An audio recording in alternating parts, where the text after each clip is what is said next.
Chère lectrice, chers lecteurs, ici Madame Lee pour vous parler de son bilan 2024, en fait de ses meilleures lectures. Donc, ce que je vous présente aujourd'hui, c'est vraiment le top du top de mes lectures. Alors pourquoi? Ben, peut-être parce que ça va vous donner envie de lire et de découvrir avec moi un nouveau bouquin, ou encore pour vous laisser inspirer pour un cadeau, qui sait. Alors, bien heureuse de vous retrouver et on commence tout de suite avec le premier livre qui m'a vraiment touchée. Alors, je dois dire que les livres dont je vais vous parler aujourd'hui, c'est des livres qui m'ont touchée par leur profondeur, par leur message, par leur humanité, parce que c'est ce qui me parle en ce moment.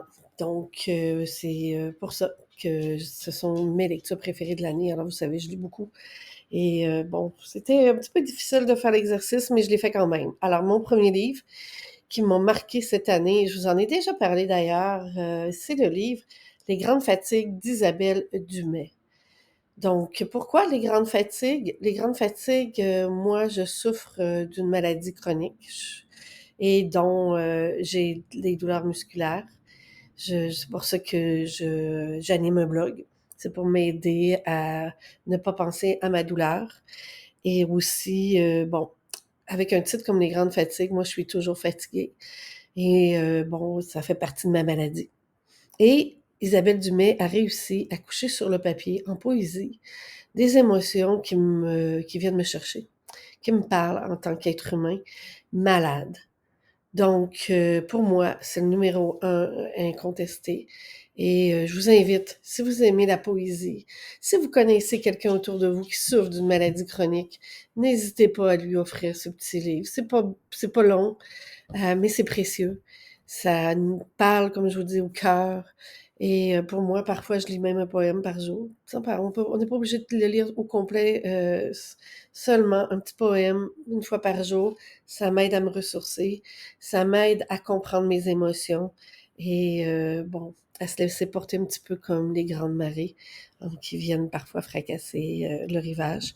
Donc voilà, alors mon premier livre, n'hésitez pas, Les grandes fatigues d'Isabelle Dumais. Ma seconde lecture préférée de cette année a été le livre de Jean Barbe, Comment devenir un monstre.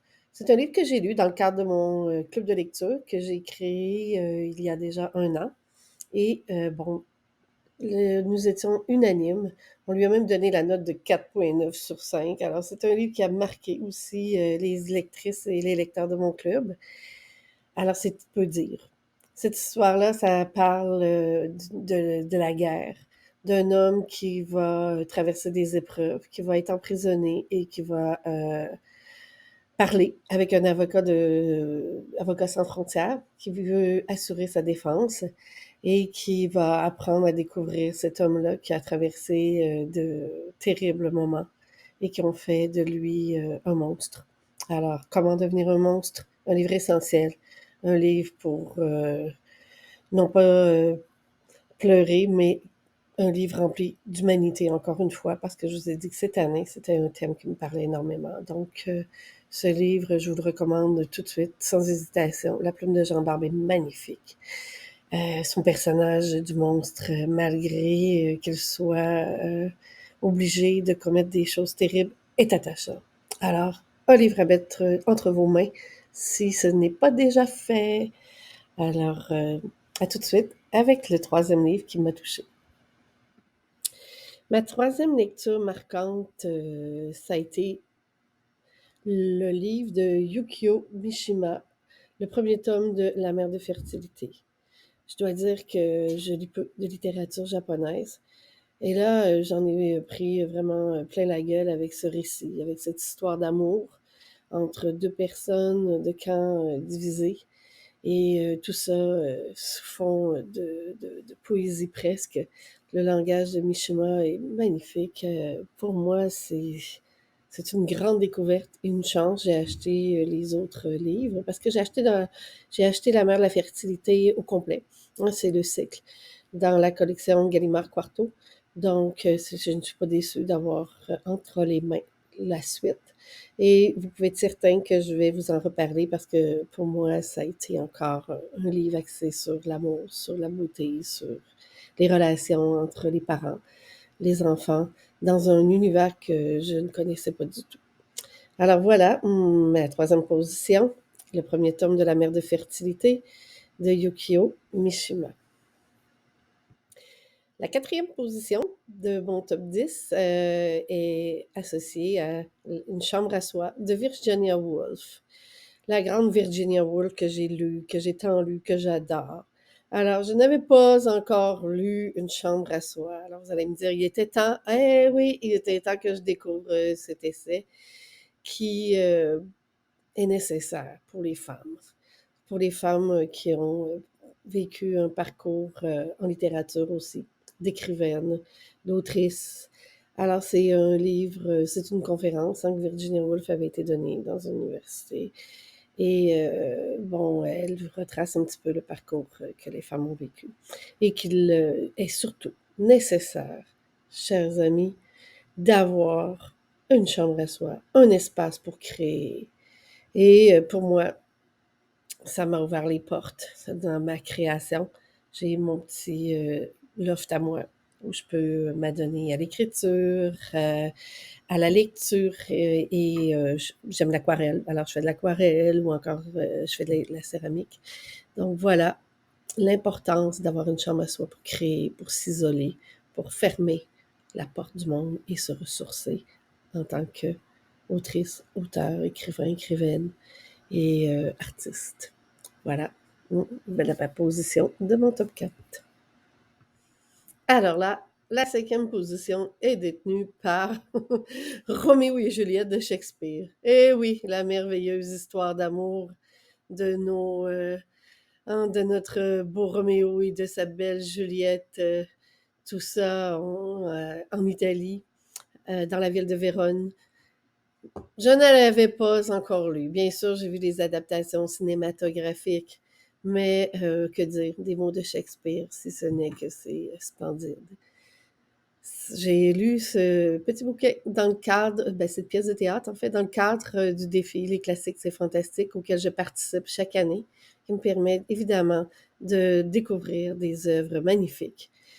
Tantôt, je vous ai parlé d'une chambre à soi, ça a été lu aussi dans le cadre du défi.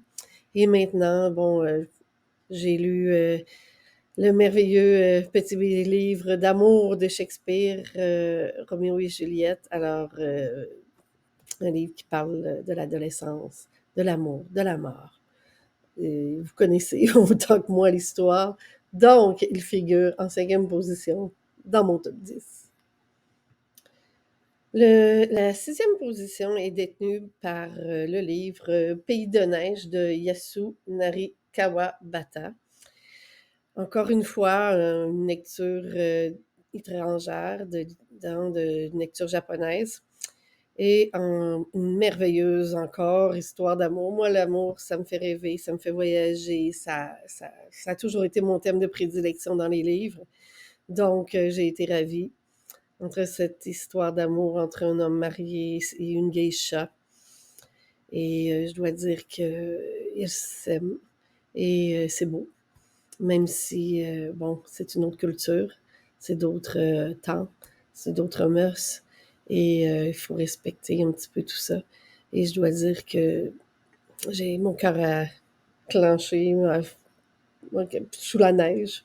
Alors, je me suis laissée emporter par les mots de Kawabata.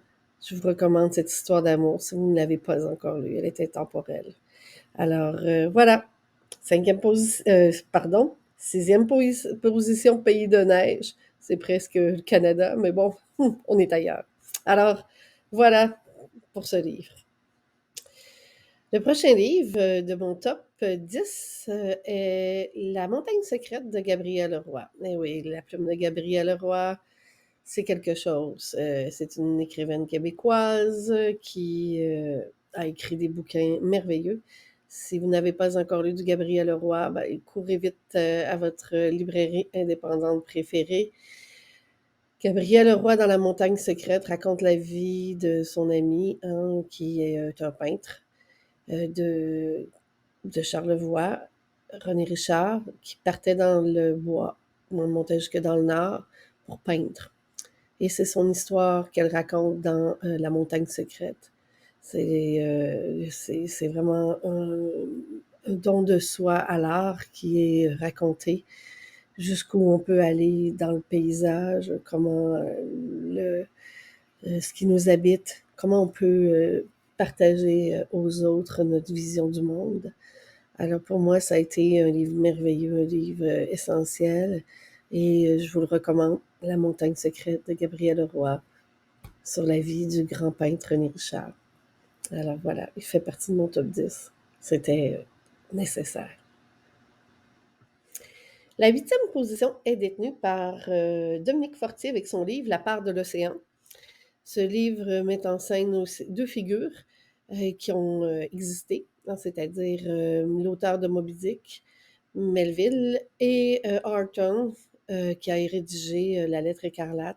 Alors, elle va se baser sur la correspondance entre ces deux hommes pour rédiger son petit bouquin. Alors, j'ai trouvé ça magnifique. Encore une fois, du grand Dominique Fortier, qui a le don de nous surprendre avec des histoires auxquelles je n'aurais jamais pensé. Et c'est ce que je trouve que c'est sa force. C'est de réussir à nous parler de littérature avec parfois les mots des auteurs et parfois avec son imaginaire. Alors n'hésitez pas, La part de l'océan, une belle histoire entre deux hommes, deux grands écrivains américains qui sont racontés, c'est l'histoire qui est racontée sous la plume de Dominique Fortier et c'est sublime. Alors, La part de l'océan, huitième position. Alors là, on arrive presque à la fin. La neuvième position est détenue par Marie Vingrat et son livre Les âmes féroces, que je viens de terminer. J'ai beaucoup aimé cette histoire, ce roman choral, où il est question de la mort d'une adolescente. Son corps est retrouvé par une policière. Et bon, c'est un peu la perception de différents personnages qui va nous amener à comprendre qui est le meurtrier de cette adolescente. Et bon, c'est un roman, je dirais, un petit peu une enquête policière, mais qui sort de l'ordinaire, car ce n'est pas, on ne suit pas les traces du policier ou du détective ou de l'enquêteur, mais bien on a accès aux pensées de son père, de la shérif, de sa meilleure amie, Amy. Donc voilà pourquoi je dis que ça sort un petit peu de l'ordinaire. C'est grâce à ces personnages qu'on va avoir accès à découvrir le meurtrier. Donc si vous voulez une belle histoire, un petit peu sombre aussi, parce que les personnages, on, on va découvrir leur âme, et leur âme n'est pas souvent blanche, sans tache. Alors, c'est un petit peu féroce, comme le titre le mentionne. Donc, voilà, en 9e position, Les âmes féroces de Marie Vingrat. La dernière position de mon top 10 de lecture de 2024 est pour le roman Femme fleuve d'Anaïs Barbeau-Lavalette. Bon, je suis une grande admiratrice aussi de la plume d'Anaïs Barbeau-Lavalette. C'est une autrice québécoise. Et dans ce roman, il est question du désir de la femme, du désir que l'on peut ressentir pour son amant, pour son époux. Alors, c'est une femme qui s'assume, et c'est beau parce que ça se déroule auprès du fleuve Saint-Laurent. L'histoire, et pour moi, le fleuve est essentiel. Je suis de la région de Charlevoix, et bon, j'ai grandi avec le fleuve à mes pieds, et sa beauté, et sa magnificence. Donc, pour moi, cette lecture-là m'a énormément parlé, simplement pour ses descriptions, les descriptions du paysage. C'est pas un roman où il se passe énormément d'action, mais c'est un roman qui est sur le désir féminin. Un roman à lire, un roman à découvrir. Donc voilà pour mon top 10 de cette année. J'espère que vous avez fait de belles lectures aussi durant 2024. N'hésitez pas à me partager les titres que vous avez appréciés. Et je vous souhaite un bon réveillon, une bonne année 2025, et au plaisir de vous retrouver ici ou ailleurs. C'était Madame Lee dans son petit studio d'enregistrement qui vous partageait son top 10 de ces lectures marquantes de l'année 2024. Alors, au plaisir de vous retrouver. Bonne année!